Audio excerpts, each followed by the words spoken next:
नमस्कार। आज हम बात करने वाले हैं हिंदी साहित्य की एक बहुत ही अहम महत्वपूर्ण रचना रामधारी सिंह दिनकर की उर्वशी पर। हमारे पास उर्वशी प्रेम सौंदर्य और आत्मा की यात्रा नाम के एक लेख से कुछ अंश है और हम कोशिश करेंगे कि इस महाकाव्य की गहराइयों में उतरे, इसके अलग अलग थीम्स को समझें। हाँ, और साहित्य में इसकी जगह को भी देखें। बिल्कुल बिल्कुल। उर्वशी देखिए सिर्फ एक आप कह सकते हैं पौराणिक कहानी ही नहीं है। जी। ये असल में प्रेम, वासना, सौंदर्य, फिर मानवीय इच्छाएं जो होती हैं जी। और आध्यात्मिक यात्रा, इन सब की कई परतों को खोलती है। अच्छा। 1961 में ये प्रकाशित हुई थी और फिर 1972 में इसे ज्ञानपीठ पुरस्कार मिला, जो कि बहुत बड़ा सम्मान है। हाँ बिल्कुल, ये अपने आप में ही बताता है कि कितनी महत्वपूर्ण कृति है ये। सही कहा। तो कहानी का जो मुख्य बिंदु है वो है दो किरदार, बिल्कुल अलग दुनियाओं से। एक तरफ है नश्वर राजा पुरुरुवा और दूसरी तरफ है इंद्र के दरबार की दिव्य अप्सरा उर्वशी। हाँ। तो स्रोत बताते हैं कि उर्वशी पुरुरुवा के प्रेम में पड़कर पृथ्वी पर आ तो जाती हैं, लेकिन यहीं से मतलब असली कश्मकश शुरू होती है। हाँ, क्योंकि दोनों की प्रकृति, उनका स्वभाव एकदम अलग है। हाँ। कहाँ उर्वशी की वो अमरता और एक तरह की अहम अनासक्ति, मतलब डिटैचमेंट जिसे कहते हैं, किसी चीज से बंधना नहीं। बिल्कुल। और कहाँ पुरुरवा की वो इंसानी भावनाएं, वो अधिकार जताने की इच्छा, पसेसिवनेस। और यही दिनकर जी की मतलब खूबी नजर आती है। वो प्रेम और कामुकता को पाप या कोई बुरी चीज की तरह नहीं देखते। अच्छा, उस दौर में तो शायद ये आम सोच नहीं रही होगी। बिल्कुल नहीं। हाँ। स्रोत भी यही कहते हैं कि दिनकर के लिए ये मानव अस्तित्व का एक जरूरी हिस्सा है। हाँ। बल्कि ये खुद को जानने, आध्यात्मिक विकास का एक रास्ता भी हो सकता है। हाँ।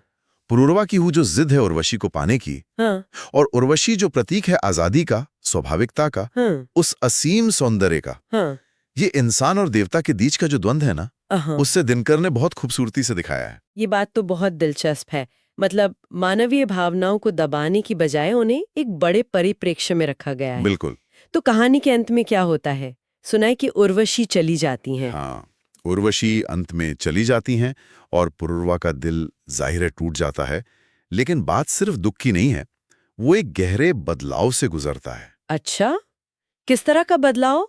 उसे ये समझ आता है कि सच्चा प्यार किसी पर अधिकार करने में या उसे बांधने में नहीं है, बल्कि वो आत्म साक्षात्कार, मतलब सेल्फ रियलाइजेशन और आध्यात्मिक उन्नति में है। वाह, तो ये एक तरह की आध्यात्मिक यात्रा बन जाती है पुरुरवा के लिए। सही कहा। और इस पूरी यात्रा को दिनकर जी ने जिस भाषा में लिखा है वो भी कमाल है। परिष्कृत है, काव्यात्मक है और दार्शनिक गहराई लिए हुए है। स्रोत बताते हैं कि ये संस्कृत निष्ठ हिंदी है। संस्कृत निष्ठ हिंदी, मतलब जिसमें संस्कृत के शब्दों का काफी प्रयोग है। हाँ बिल्कुल। इससे भाषा में एक खास तरह की गंभीरता और एक क्लासिकल टच आता है। और उर्वशी वो महज एक किरदार नहीं रह जाती, वो सौंदर्य, कला, प्रकृति, इन सब का एक आदर्श, एक प्रतीक बन जाती है। तो अगर हम इसे थोड़ा और बड़े कैनवस पे देखें तो उर्वशी क्या कर रही है? क्या ये पुराने और नए विचारों को जोड़ने जैसा कुछ है? हाँ, कहा जा सकता है। ये एक तरह से जो हमारे शास्त्रीय मूल्य हैं और जो आज की मानवतावादी सोच है, उसके बीच एक पुल का काम करती है। ये हमें उन बड़े बुनियादी सवालों पर सोचने को मजबूर करती है जो शायद हमेशा प्रासंगिक रहेंगे। जैसे कि सच्चा प्यार आखिर है क्या? क्या सौंदर्य पर कब्जा किया जा सकता है या उसे सिर्फ दूर से सराहा जा सकता है, उसकी पूजा की जा सकती है? हाँ, पुरुरवा का अनुभव तो शायद यही दिखाता है कि उसे पूरी तरह पाया नहीं जा सकता। बिल्कुल, वो अनुभव क्षणभंगुर ही रहता है।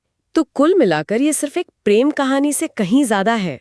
हाँ बिल्कुल, ये प्रेम, सौंदर्य और आत्मा की यात्रा पर एक गहरा दार्शनिक चिंतन है। और इसकी सीख शायद यही है कि सच्चा प्रेम आपको बांधता नहीं बल्कि आजाद करता है, आपको खुद को खोजने में मदद करता है। एकदम सही। और ये हमें एक बहुत महत्वपूर्ण सवाल के साथ छोड़ जाती है, जिस पर श्रोता सोच सकते हैं। क्या सवाल है वो? यही कि क्या हम नश्वर इंसान, क्या कभी उस दिव्य संतोष को, उस अलौकिक प्रेम और सौंदर्य को पूरी तरह से अनुभव कर सकते हैं, जैसा पुरुरवा करना चाहता था?